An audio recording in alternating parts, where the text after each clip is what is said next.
A paz, meus queridos, Deus abençoe a todos, em nome de Jesus. Estamos começando mais um programa Alicerçados no Amor de Deus. Hoje é quarta-feira, dia 22 de abril. Amém? Como que vocês estão? Tudo na bênção com vocês? Espero que estejam todos bem, em nome do nosso Senhor Jesus. Glória a Deus, queridos. Vamos fazer a nossa oração? Feche seus olhos, se for possível. Meu Pai querido, mais uma vez nós entramos na sua presença, Pai. Bendizemos, exaltamos o teu santo nome. O Senhor é a nossa rocha, a nossa fortaleza. Senhor, Pai querido, é o nosso abrigo, Senhor, na tempestade, nas lutas, nós nos abrigamos em Ti, Senhor. Perdoa-nos dos nossos pecados, santifica-nos e ajuda-nos, Pai querido, a caminhar contigo, no temor e tremor da Sua palavra, Pai. Nós não queremos ser religiosos, não queremos seguir o nosso ensino, Pai, a nossa sabedoria, Pai. A nossa sabedoria é nada comparado com a sabedoria do Senhor, Pai. Por isso, Senhor querido, ajuda-nos, Pai, a nos sujeitar à Sua vontade, Pai, a procurar conhecer as coisas que vêm de Ti, a aprender de Ti, Senhor. É como está escrito, e serão todos ensinados por Deus. Que nós possamos aprender, Senhor, de Ti, Senhor, nos sujeitar, Senhor querido, investir, Senhor, o nosso tempo, nosso entendimento, os nossos esforços, Pai querido, para Te agradar, para Te servir, Senhor, para fazer aquilo que o Senhor espera que façamos, Pai. Oh, meu Deus amado, o Senhor é maravilhoso, é incomparável, Pai. E eu Te agradeço, Senhor, porque mesmo sendo tão grande e maravilhoso, o Senhor olhou para mim, olhou para nós com olhos de misericórdia, Pai. Nós que temos tão pouco a Te oferecer, Senhor. Oh, meu Pai querido, receba a nossa vida como uma oferta viva. Receba, Senhor, a nossa adoração, a nossa devoção, Pai. Receba, Senhor querido, a nossa família, os nossos planos, os nossos sonhos, Pai querido. Nós confiamos em Ti, Senhor, confiamos, Pai, em Ti a nossa vida, Pai. Faça, Senhor, a sua vontade em nós, Pai, em nome de Jesus, Pai. Dá-nos entendimento, Senhor. Como disse Pedro certa vez, quando estava até mesmo desorientado naquele momento, o Senhor o questionou e disse: vocês também querem ir embora junto com a multidão? E Pedro disse: para onde nós iremos, Pai? Tu tens as palavras de vida eterna. A verdade, Pai, que não existe outro Deus, outro caminho, outra salvação. Jesus, Tu és a nossa salvação, o Messias, o Salvador. E nós Te agradecemos, Pai, por tudo que o Senhor fez por nós, Pai. Oh, meu Deus querido, muda, Senhor, o nosso caráter. Ensina-nos a controlar os nossos sentimentos, Pai querido, em nome de Jesus, Pai. Dá-nos da Tua sabedoria, Pai, do Teu amor, Pai. O amor que foi capaz de sofrer, Senhor, pela humanidade, Pai. Ensina-nos a amar verdadeiramente, não como é o amor do mundo, que é egoísta, pensa somente em si, Senhor. Não, mas o amor de Deus, o verdadeiro amor, Pai. Nós queremos aprender a amar, Pai, em nome de Jesus, Pai. Oh, Deus, toca com Tua mão poderosa na vida dos meus irmãos que oram comigo nesse momento, Pai. Oh, meu Deus, estende a sua mão, Senhor querido, e alcança, meu Pai, teu filhinho, a tua filhinha, Senhor, esse pai de família, essa mãe, esse irmão, esse filho, Pai querido, em nome de Jesus, Pai. Abençoa, Senhor. Tira, Senhor amado, os sentimentos ruins, Pai. Tira a angústia, o sofrimento, a ansiedade, Pai. A ansiedade talvez seja o mal desse tempo, Pai. Aliás, existem muitos males, Pai, e a ansiedade, ela está entre as primeiras, Pai. Por isso, Senhor, remove, Pai, da vida dos Teus filhos, Pai, tira, Senhor, nesse momento a angústia, Senhor, a incredulidade, Pai, tira o medo, Pai. É outro mal, Senhor, no nosso tempo, Pai, o medo, Pai, que tem feito as pessoas fazerem coisas terríveis, direcionadas pelo medo, Pai.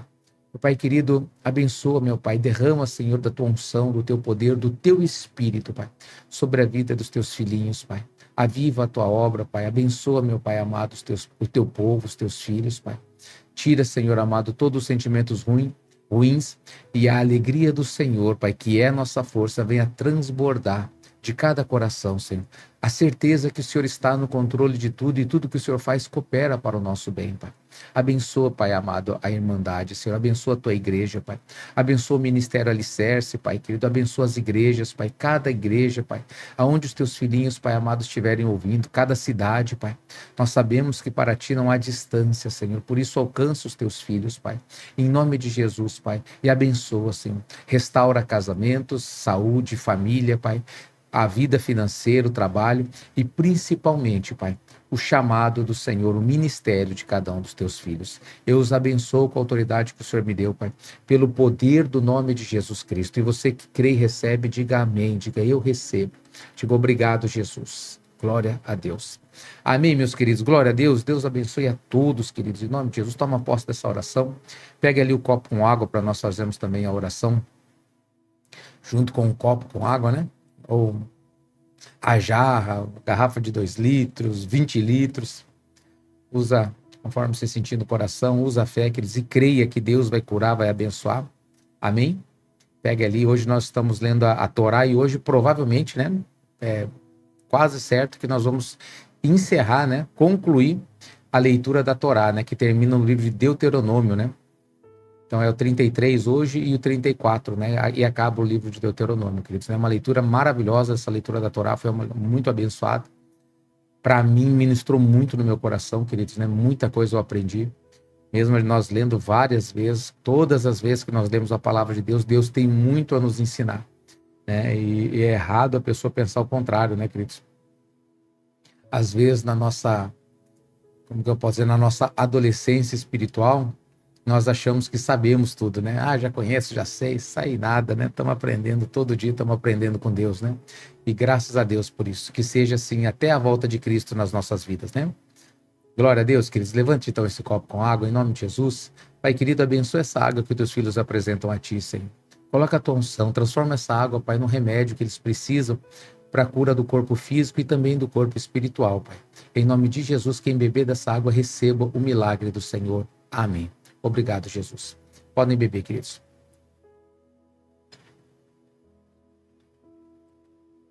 Glória a Deus. Amém, queridos. Tomem posse da bênção, em nome de Jesus. Amém.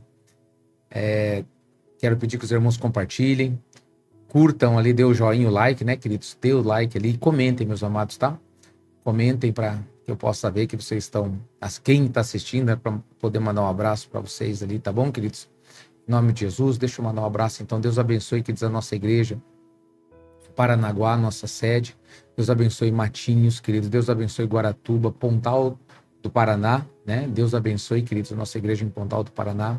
Deus abençoe a nossa igreja em Foz do Iguaçu, em Santa Helena, em Maringá, Campo Mourão, Bituruna, 4 cantos, né, do estado do Paraná, né? Deus já está com essa semente, né? E alguns já são ministérios, já são a igreja. Graças a Deus por isso, né? Glória a Deus.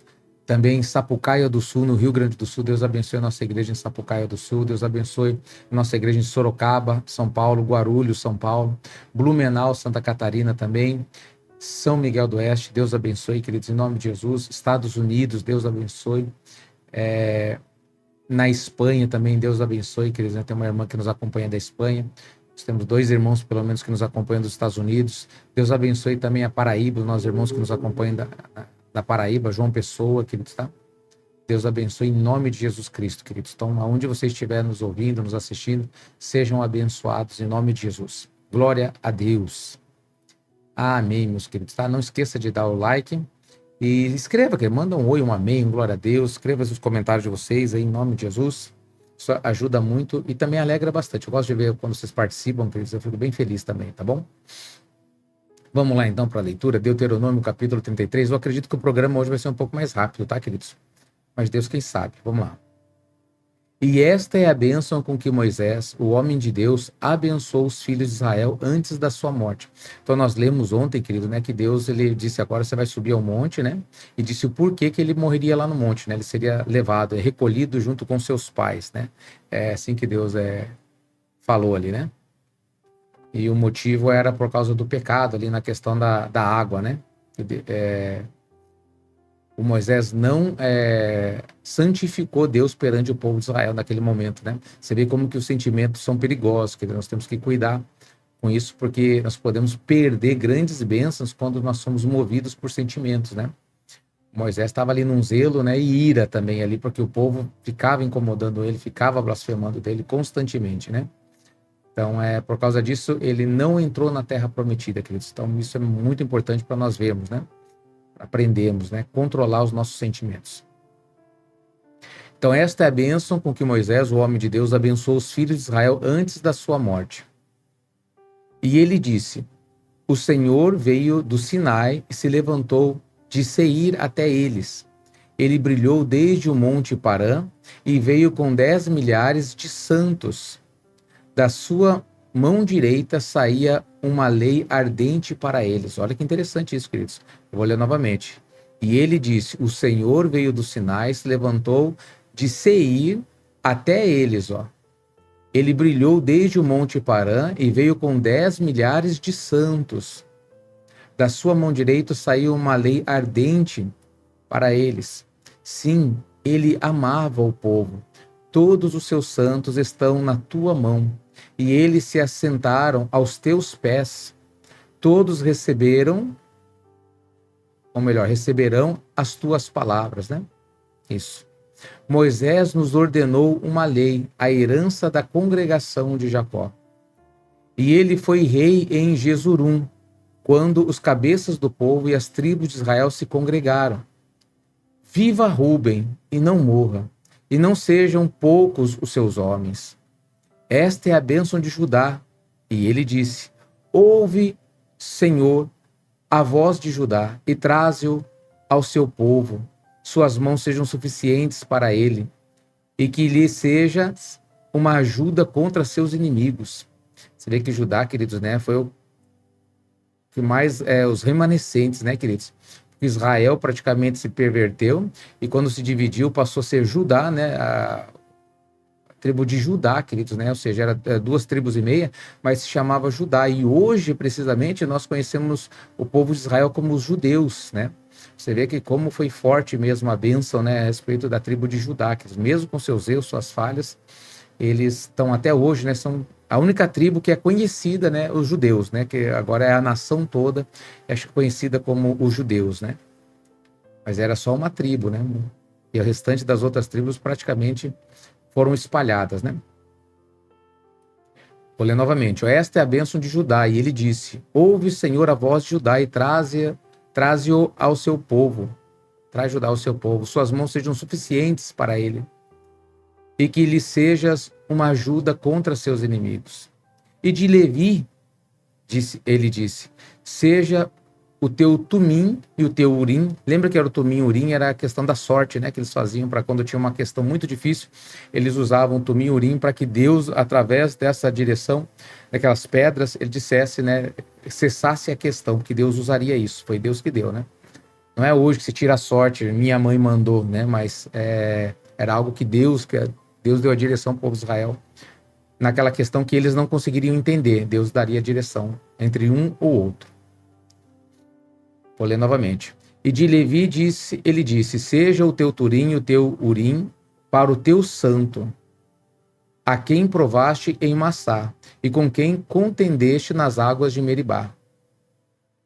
Que disse ao seu pai e à sua mãe, não o vi, e tampouco reconheceu seus irmãos, ou conheceu seus próprios filhos, porque eles observaram a tua palavra e cumpriram o teu pacto. Eles ensinarão a Jacó os teus juízos, e a Israel a tua lei. Eles porão incenso diante de ti e a oferta queimada sobre o teu altar. Então, a tribo de Levi é a tribo de sacerdotes, né? Que cuidavam, né, da parte espiritual. E dentre a tribo de Levi, família de Arão. Aí sim os sacerdotes. Versículo 10. Eles ensinarão a Jacó os teus juízos e a Israel a tua lei. Eles porão incenso diante de ti e oferta queimada sobre o teu altar. Abençoa, Senhor, a sua riqueza e aceita a obra de suas mãos. Fere os lombos daqueles que se levantar contra ele, daquele que se levantar contra ele, e dos que o odeiam, para que não se levantem outra vez. E de Benjamim ele disse, o amado do Senhor habitará em segurança junto a ele, e o Senhor o cobrirá todo dia, e ele habitará entre os seus ombros. E de José ele disse, bendita do Senhor seja a sua terra pelas coisas preciosas dos céus, pelo orvalho e pelas profundezas que jaz abaixo, e pelos preciosos frutos produzidos pelo sol, e pelas coisas preciosas produzidas pela lua, e pelas coisas excelentes dos montes antigos e pelas coisas preciosas dos montes eternos, e pelas principais coisas da terra e a sua abundância, e pela boa vontade daquele que habitava na sarça. A bênção venha sobre a cabeça de José e sobre o topo da cabeça daquele que foi separado de seus irmãos. A sua glória é como o primogênito do seu novilho, e seus chifres são como os chifres de unicórnios. Engraçado, né? Os chifres de unicórnio. Será que esse aqui é mito, né? Ou é realidade, né? Tem pessoas que acham que é mito, né?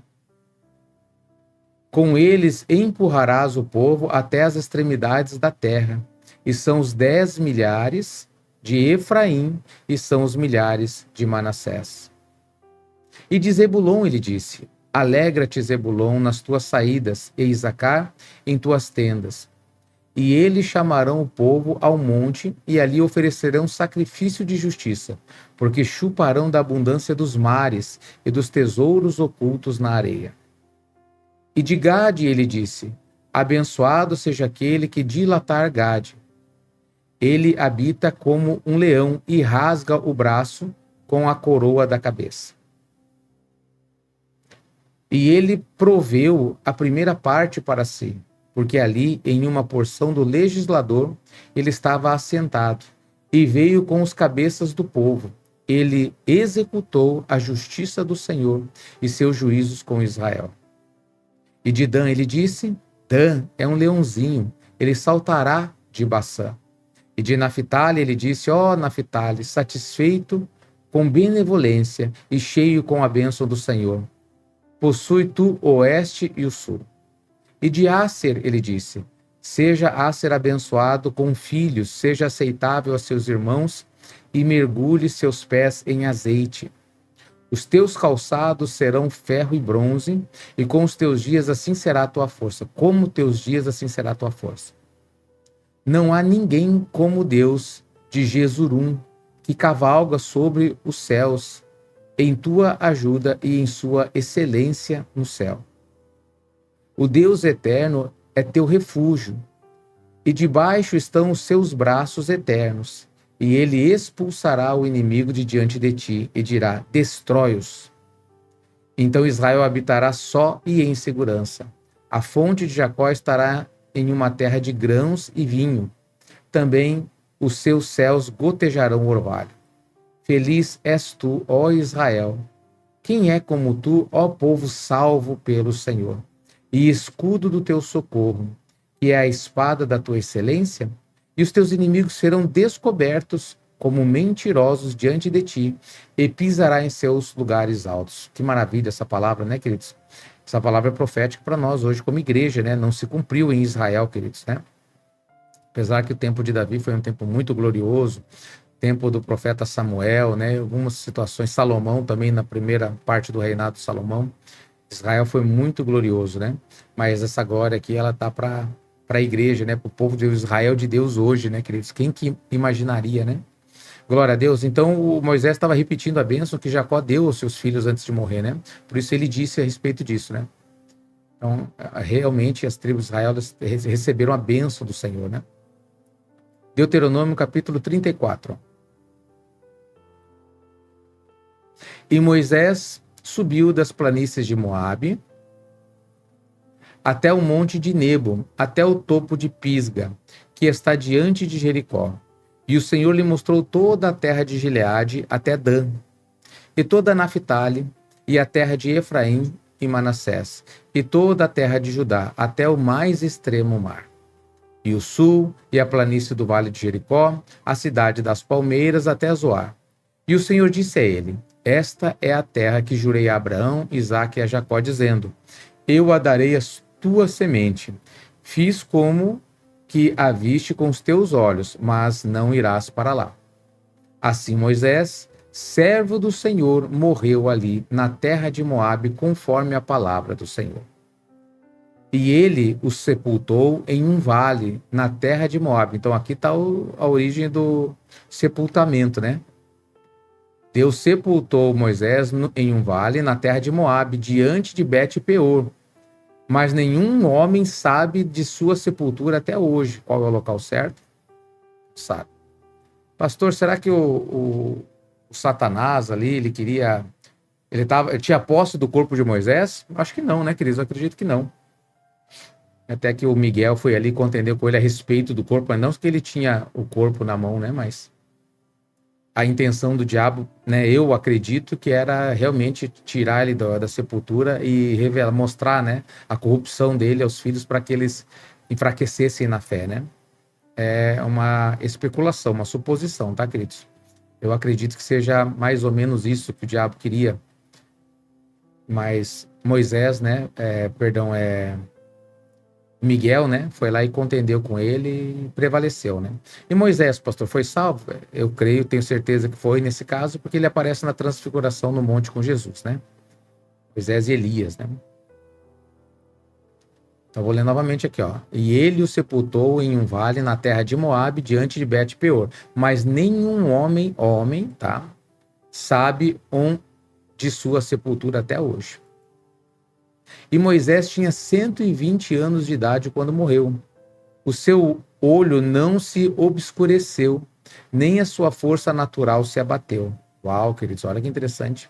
E os filhos de Israel, com 120 anos, hein? E os filhos de Israel choraram por Moisés nas planícies de Moabe durante 30 dias.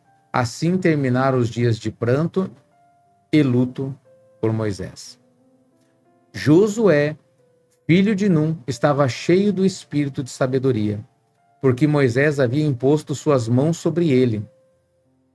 Que lindo isso, né, queridos? Então Josué já estava ali cheio do espírito de sabedoria. Por quê? Porque ele recebeu a bênção, né, da autoridade, que era Moisés, que era a autoridade sobre a vida dele. Porque Moisés havia imposto suas mãos sobre ele. E os filhos de Israel deram ouvidos a ele e fizeram como o Senhor ordenara a Moisés. E desde então não se levantou em Israel um profeta como Moisés, a quem o Senhor conhecesse face a face. Então a diferença de Moisés, queridos, né, para os outros profetas e juízes, é que Deus falava face a face com Moisés. Mesmo Josué sendo um grande homem de Deus, ele não tinha, né, esse privilégio de conversar, subir o monte, ficar 40 dias com o Senhor falando, né? De fato, Deus era com Josué, foi com Josué, eles conquistaram a terra. Josué foi um grande homem de Deus, mas nunca mais houve, querido, um profeta que falasse com Deus face a face. Aí ele profetizou que depois dele viria um semelhante a ele, né? Ele estava falando a respeito do Cristo, e muitas pessoas, muitos teólogos não acreditam nisso, né? Os judeus especialmente. Mas ele está falando de Cristo, né? Que fala face a face, que aliás é muito maior que Moisés, né? Porque Moisés era o mediador da lei, né? E Cristo é o Senhor da graça, né? O Filho de Deus. E ele que nos conduz hoje, queridos, né? A Deus, né? O único caminho que leva a Deus. Que maravilha, né, queridos? Que palavra linda, né? Deixa eu ler novamente aqui o versículo 10. E desde então não se levantou em Israel um profeta como Moisés, a quem o Senhor conhecesse face a face. Em todos os sinais e prodígios que o Senhor ordenou que ele fizesse na terra do Egito, a Faraó, e a todos os seus servos e a toda a sua terra. Então Moisés foi muito usado, né, queridos? Ali por... Deus falou, vai lá e levanta o cajado, fere as águas do rio Nilo, né? E ele foi lá e obedeceu, queridos, né? Levante os piores, tudo aquilo que, os sinais que Deus fez, como Deus castigou o Egito, queridos, né? Através de Moisés, por causa do quê? Da obediência de Moisés, queridos. O que Deus, eu vejo que Deus procura hoje, queridos, né? São pessoas que estejam dispostas a acreditar em Deus 100%. As pessoas parece que elas colocam um limite para acreditar. Eu vejo isso muito na palavra de Deus, na teologia. E eu também, em parte, era assim, queridos, né? Eu entendo que Deus me privilegiou bastante com fé. Mas, como eu disse, nós vamos lendo, queridos, que nem eu estou lendo, fazendo essa leitura com vocês, eu vou aprendendo a cada dia, queridos, né? Tenho aprendido verdadeiramente, eu tenho aprendido muito, cada leitura que tenho feito com vocês. Então, essa leitura, esse programa, né, Alicerçados no Amor de Deus, é uma bênção na minha vida, queridos, tá? De verdade. Como meditação da palavra de Deus, né? E eu, nesse tempo, nessa caminhada, eu tenho entendido que Deus, ele procura pessoas que confiem, que não limitem o Senhor. Eu vejo muitos teólogos hoje, às vezes eu vejo na internet, debates sobre cristãos, sobre coisas, arrebatamento da igreja, essas coisas de seitas, né? Também, e eu vejo que as pessoas limitam muito a Deus na teologia, queridos. Tem muitos grandes teólogos, aí, pessoas muito influentes. Esses dias eu vi um teólogo, aliás, esse teólogo Rodrigo Silva, né? Ele é muito conhecido, ele tem uma palavra que as pessoas escutam ele, né? Ele não só é teólogo, ele é o pastor, ele é arqueólogo, né? Historiador, ou seja, ele tem um acesso que as pessoas não têm. E eu estava vendo ali um short só, né? Um vídeo curto dele, E ele falando sobre os gigantes, querido. Eles falando que olha, o Golias não tinha toda essa altura, 3 metros, nem é tão grande, né, queridos? Nem tinha essa altura, ele tinha 2 metros e pouquinho. Ou seja, um ser humano, qualquer jogador de basquete hoje, muitos jogadores de basquete passam de 2 metros, né? Então, aí ele disse assim que o povo de Israel naquela época tinha em média 1,65 m, eles eram muito baixos. Então, uma pessoa com 2 metros era um gigante visto aos olhos dele. E ele, como historiador, queridos, como teólogo, meus amados, né, como arqueólogo, falar isso tem um peso muito grande, queridos, né? E nós vemos na palavra de Deus, né, meus amados, que, por exemplo, quando o povo foi espiar a terra, né? Nós éramos aos olhos dele como gafanhotos e eles nos viam como gafanhotos, né? Então você vê que a palavra diz ali, alguém vai falar assim, não, mas isso é maneira figurada, não é bem assim, né? Era uma terra de anaquins, de nefilins, descendentes dos gigantes. Nefilins é descendentes de gigantes, queridos. E daí a pessoa vai lá e humaniza tudo isso como se fosse tudo um delírio das pessoas, né? Eu fiquei muito chateado, né? Eu tenho notado, eu gostava de ouvir um pouco esse pastor, né?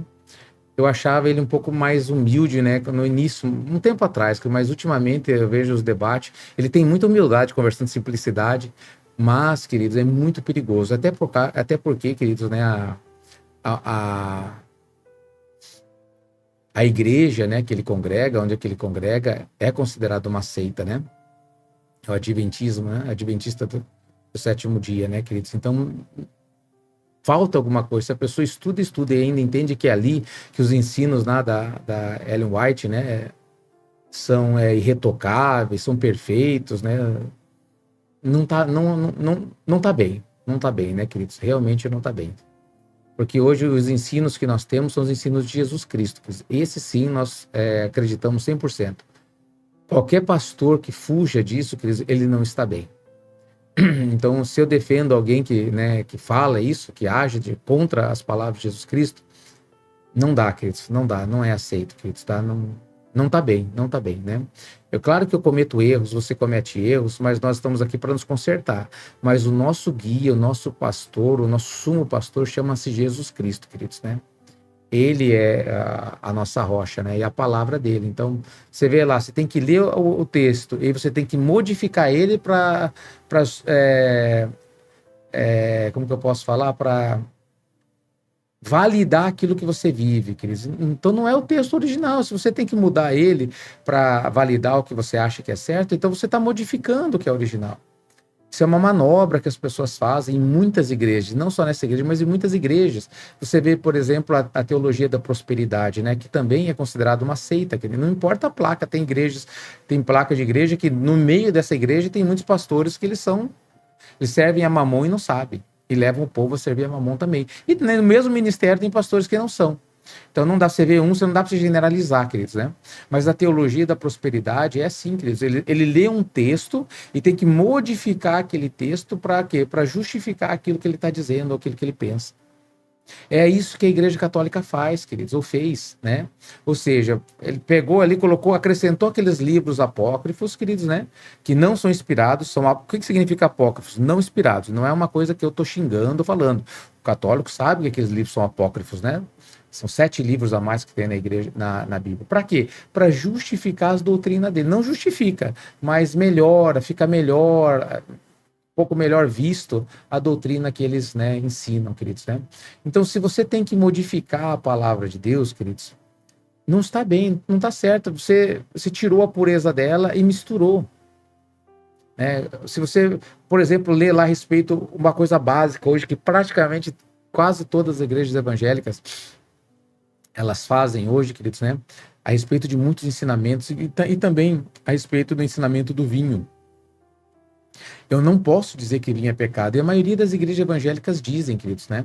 Pastor, o senhor bebe vinho? Eu posso dizer para você, queridos, né? Diante de Deus que eu não bebo vinho. Quem me conhece sabe que eu não bebo. E se eu puder aconselhar você, eu diria, não beba vinho. Né? Porque hoje é uma questão de escândalo, não vale a pena mesmo. Mas eu dizer que isso é pecado, porque é pecado, isso é muito grave, queridos. Então eu estou modificando a palavra de Deus para justificar o que eu acho. Então vocês estão vendo, é assim que começam as seitas. Hoje é tão sério isso que o vinho não pode ser dado na Santa Ceia, e a Santa Ceia era o pão e o vinho, não o pão e o suco de uva. Hoje as pessoas, todas as igrejas colocam suco de uva, por quê? Porque escandaliza. Até a nossa igreja coloca suco de uva, por quê? Porque vai escandalizar os irmãos. Se tiver um vinho lá, meu Deus do céu, eu tô pecando. Vocês estão entendendo? Que, ou seja, são coisas que são colocadas de maneira sutil e têm aparência de humildade, mas que distorcem todo o contexto, muda, queridos, a questão, totalmente a questão. Então, semelhante a isso que eu disse a respeito do vinho, queridos, né? Existem muitas coisas, e as pessoas elas vão acrescentando cada vez mais. É como se fosse assim: o meu ministério é melhor que o seu, então eu vou acrescentar uma coisa nova aqui que vai ser diferente do seu. Não, meus amados, o ministério não é seu, o ministério não é meu, queridos. A igreja pertence a Jesus Cristo, nós precisamos colocar o máximo possível, 100%, tudo aquilo que ele fala. Há coisas que às vezes nós não entendemos, queridos, né? Que a gente coloca ali, Senhor, o que eu vou fazer aqui? Né, por exemplo, né, a questão, nós entendemos ali que a mulher ela não pode ter um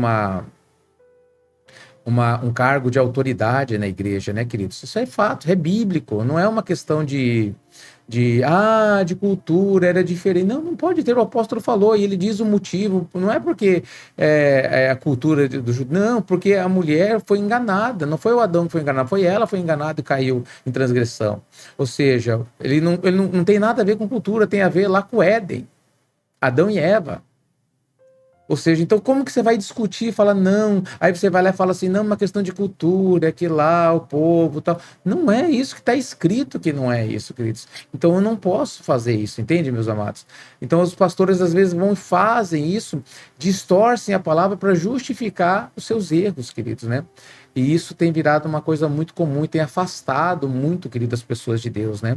E eu notei, né, uma coisa que eu tenho notado, é que parece que nessas coisas erradas, as pessoas elas dão a vida por isso. As coisas da palavra de Deus, as pessoas não se importam muito, mas quando é uma seita, é uma questão, por exemplo, essa questão do arrebatamento. Eu sempre acreditei, sempre fui ensinado que Jesus ia arrebatar a sua igreja antes da grande tribulação. Quando eu me converti, sempre fui ensinado assim, não existia uma possibilidade de ser diferente, sempre foi assim, qualquer ensinamento, qualquer leitura, qualquer pregação, qualquer estudo que se fazia, era isso, tipo assim, acabou, não há espaço para argumento. Se na época eles tivessem falado, olha pessoal, tem pessoas que acreditam isso, vamos discutir cada um, nós entendemos que é assim. Amém, meus irmãos? Mas não foi assim que foi ensinado, quer dizer, a maioria das pessoas não foi. Foi imposto, olha, nós somos assim. Ou seja, e quem pensa diferente é louco. Ou seja, cumpre-se aquela palavra que Deus fala, o apóstolo Paulo fala assim, como brutos sem razão, eles difamam aquilo que eles não conhecem. Não é assim? Quando alguém fala a respeito disso, pessoas, meu Deus do céu, essa pessoa até parte para ofensa, queridos. As pessoas perdem a razão, perdem o juízo, perdem o senso para defender heresias. As pessoas morrem por usos e costumes na igreja, morrem por vestimento. É só você ver os fariseus, queridos, eles se escandalizavam porque Jesus curou no sábado. Mas o que ele fez? Ele curou no sábado. Ele diz, olha, ele ainda falou, se você tiver um bezerro cair na valeta no sábado mesmo, vocês não vão lá resgatar ele? Então por que vocês estão brigando comigo? Porque eu abençoei, curei esse filho de Abraão. E você acha que ele se quebrantar, falou, puxa, olha, agora ele falou, puxa, não tem argumento para isso não, ele tá certo. Olha, então tá bom, é verdade, eu vou ficar quieto porque você tá certo. Não, queridos, eles não queriam saber, eles queriam matar Jesus, calar Jesus a qualquer custo. Ou seja, eu tenho notado que as pessoas, elas brigam por causa de erros, de seita e heresia. E a palavra de Deus, elas não se importam. Tipo assim, Deus que se defenda. Não que não se importa, elas não brigam por isso. É isso aí, pronto, né? Não, isso aqui e tal. Mas quando é uma seita, quando é uma questão de uso e costume, questão de doutrina de igreja, aí sim, aí as pessoas arranjam briga por isso. Amém, queridos?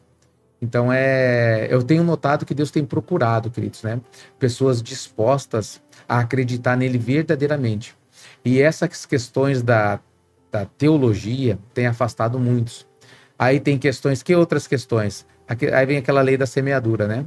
Algumas por causa das fascinação das riquezas, dos desejos, sonhos, os planos, outros por causa das perseguições, das lutas, queridos, né? E as pessoas, elas parecem que têm colocado um limite para Deus. Olha, senhora, até aqui tá tudo bem, mas não, agora já é demais. E Deus, ele tem procurado, queridos, pessoas que realmente estejam dispostas a se entregar completamente e acreditar em cada palavra que sai da boca do Senhor. Que Deus ache em mim, né, essa pessoa, que Deus ache em você, queridos, essa pessoa. Que nós venhamos aprender. Você vê que Abraão se tornou amigo de Deus, mas a história de Abraão começa aos 75 anos de idade, biblicamente falando. Claro que ele tem a história pregressa dele. No livro dos Justos, nós conhecemos um pouco da história pregressa de Abraão. Mas, biblicamente, a história de Abraão começa com 75 anos de idade. E ali em diante, ele passou a ser amigo de Deus, queridos. Amém, meus amados? Então, não importa a idade que você tem, mas que você venha conduzir o seu coração, queridos, a uma dependência total de Deus. Uma fé total em Deus, para que você possa também ser chamado amigo de Deus, amigo de Deus. Amém, meus amados? Então, uma pausa dessa palavra, deixa eu concluir aqui, versículo 12, ó. E em toda aquela mão forte e em todo o grande terror que Moisés exibiu diante de todo Israel, né? Ou seja, todo aquele sinais e prodígios que ele fez em Israel, Moisés realmente foi muito usado por Deus. E ele teve, sim, seus momentos difíceis quando ele foi chamado lá da sarça, né? Senhor, eu não sei falar, eu tô gaguejando. Ele não era gaguejando, no segundo livro dos Justos, ele tinha queimado a língua, né, com uma brasa, uma questão com o faraó, né?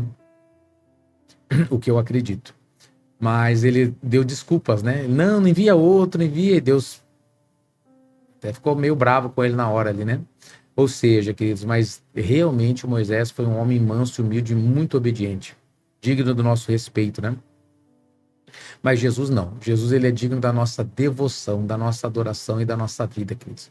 Porque ele é o Filho de Deus, o Messias, o nosso Salvador. Glória a Deus, queridos. Que essa palavra venha arder no seu coração, né? No bom sentido da palavra. E que você venha sonhar os sonhos de Deus. Que você venha começar a fazer planos, né? De buscar a Deus em oração, jejum, leitura, queridos, boas obras, né? E que você venha viver o sobrenatural de Deus, os milagres, né? Os sinais de Deus, para que você venha fortalecer a sua fé. Deus, ele deseja fazer isso na sua vida. Ele quer fazer isso na sua vida, queridos, né? Porque isso vai fortalecer a sua fé e aqueles que estão à sua volta. Então, creia nos milagres de Deus e vivam nesses milagres de Deus. Amém, queridos? Glória a Deus. Então aqui, meus amados, nós encerramos mais uma leitura, né? Encerramos o nosso propósito da leitura da Torá ou Pentateuco. Concluímos hoje. Glória a Deus por essa leitura. E eu quero pedir a vocês, então, sugestões, tá? Que vocês escrevam aí sugestões para nós lermos a partir de amanhã, né? Amanhã, quinta-feira, amanhã é rádio, queridos, tá? Parece que ontem não foi possível a rádio, porque caiu a luz lá na rádio, né? Então, a gente não conseguia conectar com eles lá.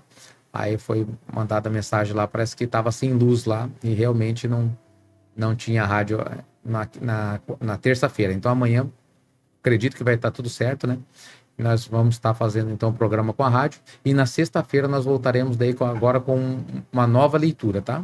Então peço a vocês que coloquem a sugestão de vocês, o que vocês querem ler. Ontem tinha Romanos, tinha o livro de Enoque também, é uma excelente leitura. Romanos também acho que nós já lemos, mas é uma excelente leitura também. Então se você tem alguma, coloque aí o desejo que você tem, quem sabe Deus vai escolher essa leitura que você pediu, né? Você sugeriu, e daí na sexta-feira nós vamos começar a ler juntos, tá bom, queridos? Glória a Deus. Amém, meus amados? Espero que essa palavra tenha ministrado no seu coração. Espero mesmo, né? E louvo a Deus pela vida de vocês, queridos, tá? Faz assim com as suas mãos, deixa eu abençoar vocês.